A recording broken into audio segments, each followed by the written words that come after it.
ரொம்பவுமே டேஸ்டியான ஹெல்த்தியான முருங்கைப்பூ முட்டை பொரியல் எப்படி பண்ணுறதுன்னு பார்த்துடலாம் வாங்க. கடாயில் 2 ஸ்பூன் நெய் சேர்த்துக்கலாங்க. உங்களுக்கு நெய் வேண்டாம்னா நீங்கள் ஆயில் கூட சேர்த்துக்கலாங்க. 1/2 ஸ்பூன் கடுகு சேர்த்துக்கலாங்க. 2 ஸ்பூன் கடலப்பருப்பு சேர்த்துக்கலாங்க. ஒரு கொத்து கருவேப்பிலை சேர்த்துட்டு நல்லா கோல்டன் ப்ரௌன் ஆகிற வரைக்கும் நல்லா வதக்கி விட்டுக்கலாங்க. 2 பெரிய வெங்காயத்தை பொடியாக கட் பண்ணி இதில் சேர்த்துக்கலாங்க.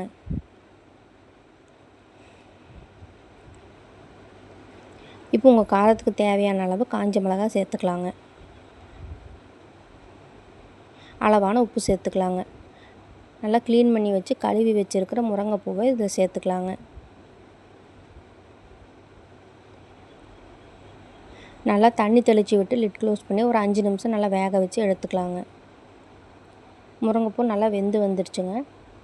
இப்போ 2 முட்டையை உடச்சி இதில் சேர்த்துக்கலாங்க. இது செய்கிறது ரொம்பவே ஈஸிங்க. டேஸ்ட் வைஸ் சூப்பராக இருக்குங்க. ரச சாதம் சாம்பார் சாதத்துக்கு தொட்டுக்கிட்டு சாப்பிட்றதுக்கு டேஸ்ட்டு சூப்பராக இருக்குங்க. நல்லா ஒன்று சேர கலந்து விட்டுக்கிட்டு தேவைப்பட்ட பெப்பர் கூட சேர்த்துக்கலாங்க. இப்போ முருங்கைப்பூ முட்டை பொரியல் ரெடி ஆயிடுச்சுங்க. நம்ம பேஜை மறக்காமல்